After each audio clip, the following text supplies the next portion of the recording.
Morning, everyone. We are here on day 5 for Antarctic Experience in the Seabourn Venture. And this morning we're in Neko Harbor. We're supposed to go to Port Charlotte, but we're on expedition. Winds are picking up. And, so we're going to have a day here in Neko Harbor instead of visiting the 2 penguins. We'll see some whales. Hopefully we'll see some calving glaciers. A little snow, but stay tuned and see what we find. This morning it feels a bit like you'd imagine Antarctica to feel. But we have found the relative shelter of Neko Harbor. Our first order of business of the day will be another continental landing to visit a colony of Gentoo penguins.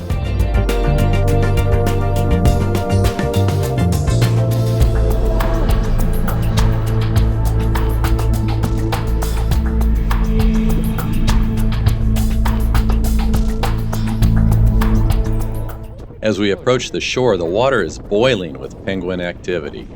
First Gentoo fun fact of the day is Gentoos are the fastest swimmers of all penguins, reaching speeds in excess of 20 miles an hour as they chase down krill and fish.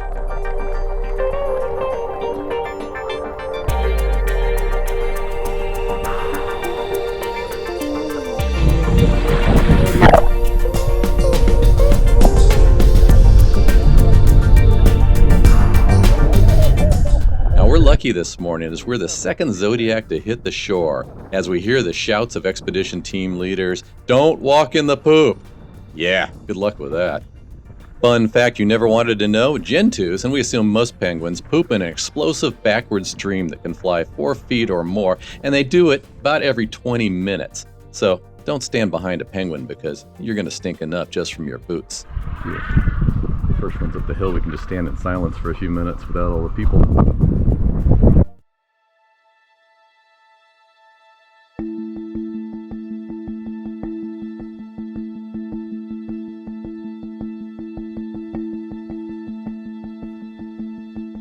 As we wind up the hill into the snow and ice, we pass over the penguin highways leading from the upper rookery to the beach below. So you may be wondering why some of these penguins at Neko Harbor, and as well as other locations we've seen, nest so high up on hillsides. Well, the unique hazard here at Neko is this almost continuously calving glacier that at times can break off large enough icebergs to send tidal waves onto the beach below. As you see us trudging up the icy, snowy hillside, you may think that you can't climb up the snow as fast as a Gentoo. And you'd be right.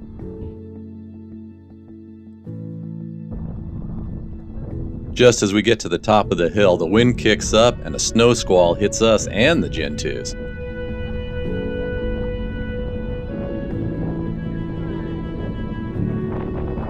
a snow day.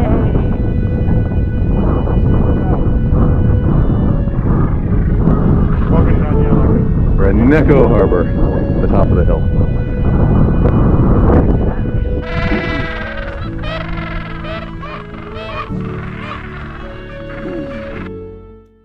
These are highly adaptable penguins, and their numbers and their range is currently expanding.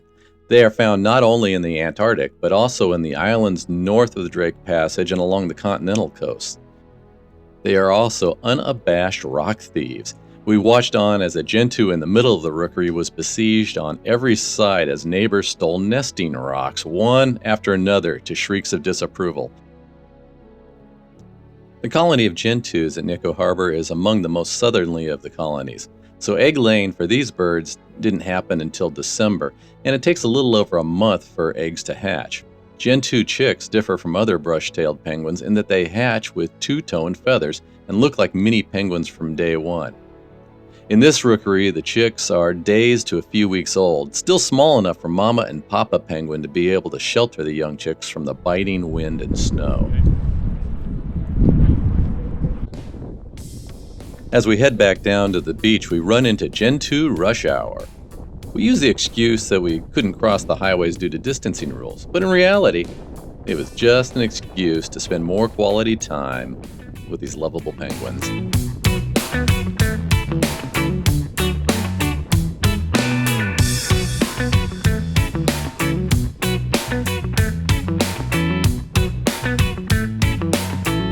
It's like taking a left turn out of my subdivision.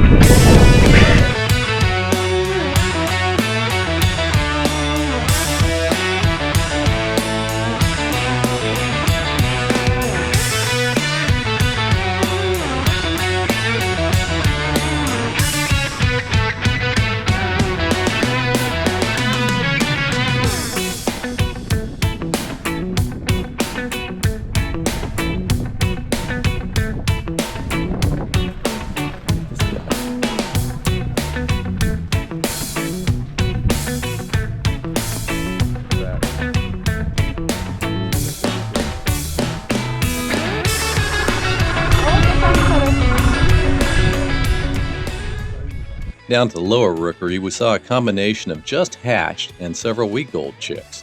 We also saw pairs swapping out nesting duties, greeting each other with loud calls from their bright orange beaks, and feeding some of the young'uns.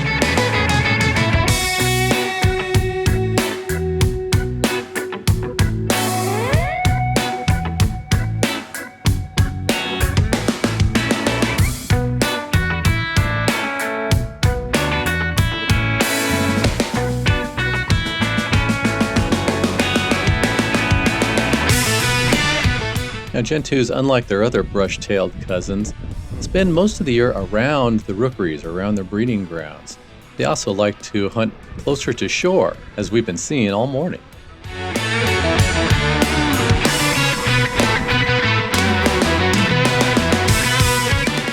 Now, before we're allowed back in the Zodiacs and anywhere near that fancy ship, we needed some serious deep cleaning of our guano mud-caked boots.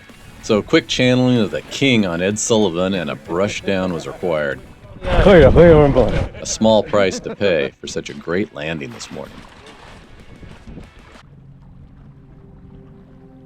We are traveling today along the Gerlache Straight, originally named the Belgica Strait by Adrien de Gerlache after the famous ship, or infamous ship, and the Belgian Antarctic Expedition of 1897 to 1899, which brought the first explorers who set eyes on this incredible stretch of water between the islands and the coast of what would be named Graham Land.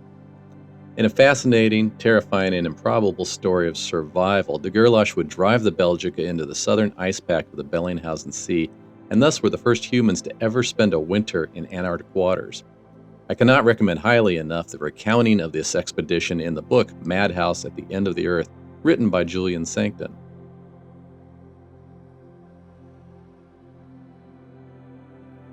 As we pulled around the point and into Paradise Bay, things were looking really good for our Zodiac tour this afternoon.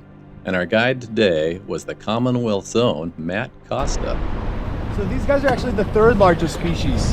So it goes Emperor, Kings, then Gentoos. But there's a big drop off between second and third. Yeah.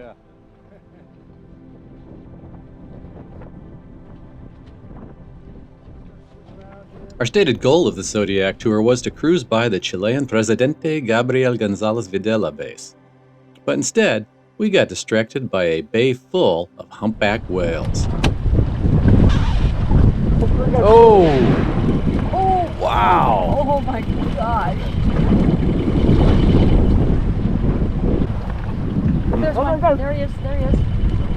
Humpback whales in Antarctica travel some 5,000 miles from their breeding and calving grounds, around and even north of the equator, and return to Antarctic waters in order to bulk up on krill.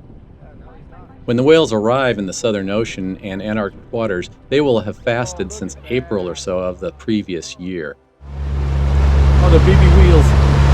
Baby freaking whales, kid. Baby wheels. Humpback whales can lose anywhere from 25% to 50% of their body weight during the annual migration process, as they survive strictly on the reserves of blubber they pack on during their stay in polar waters. Matt had cautioned us that since it was fairly early in the summer, what we would see is basically power feeding as these leviathans look to feast and gain weight after the lengthy trip. So we may be less likely to see the playful behavior like breaching that these animals are known for. Humpbacks can down 3,000 pounds of krill a day. The most common feeding tactic in these Antarctic waters is the lunge method, whereby the whales use an intense burst from that giant fluke to push its open mouth into a ball of krill.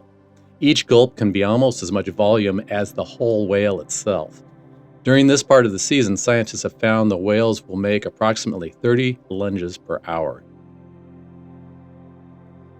You may remember from our Zodiac tour in episode 8 that Jeff had talked about calves staying with their mothers for 3 years. And humpback females give birth on average every 3 years, with a gestation period of about 300 days.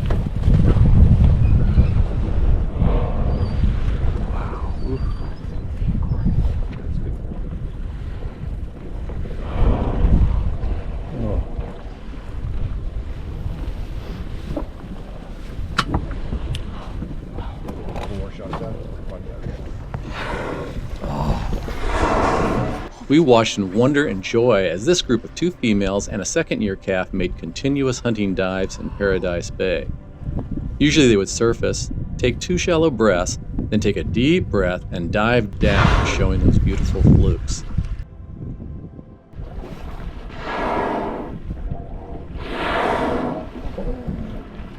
This allows the whales to filter the krill from the last lunge dive and basically catch their breath. Matt had us floating silently so we could hear these magnificent creatures drawing an echoing deep breath. Just take a deep breath.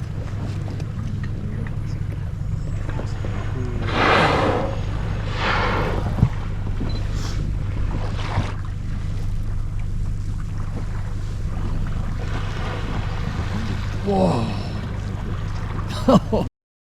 Now, Junior did have a little fun with us, raising his giant white flipper out of the sea to give us a wave. Now, fun fact, the Latin name for the humpback whale is Megaptera novenglae, or Big Wing of New England. So go Pats!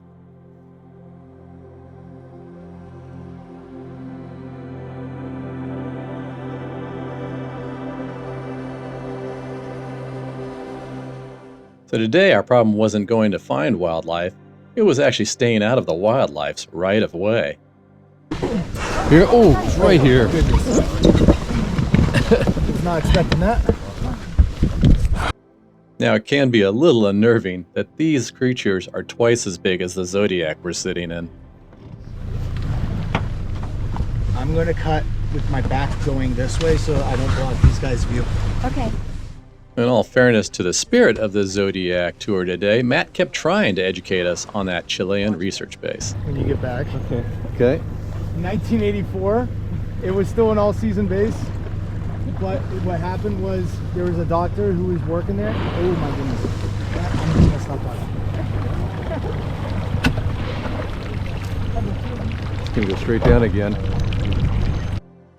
I was just hoping there wouldn't be a trivia question on that base tomorrow.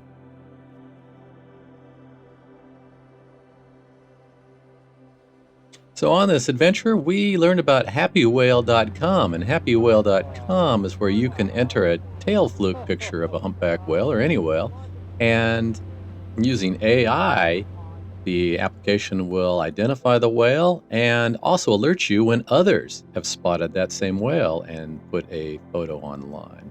Our whale was hunting up and down the Antarctic Peninsula this summer. Another one. Oh my god. Yeah. It's every direction, everywhere you go. Woo.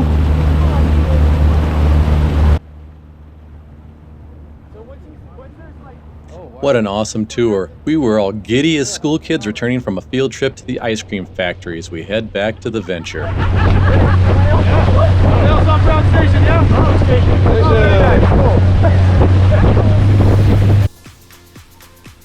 But wait, there's more. We had a little bit of time to warm up and get ready for Seabourn's signature caviar on ice evening. Oh, you're too good to us. Yes, while we were out communing with the Humpbacks, the Seabourn staff was busy getting ready another treat for us on this wonderful expedition.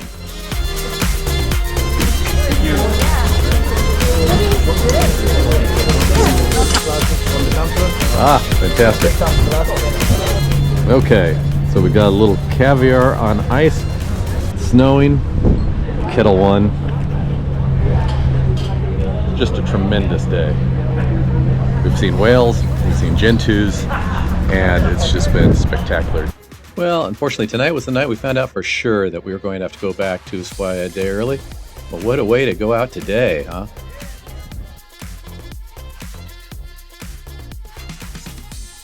Olivia even got in the action, serving some caviar before we headed to dinner with a little Chateaubriand before late night Name That Tune, and the champions were Thriller Instinct. What a haul we've taken, what a day. Let's see what tomorrow brings. Good night, everybody.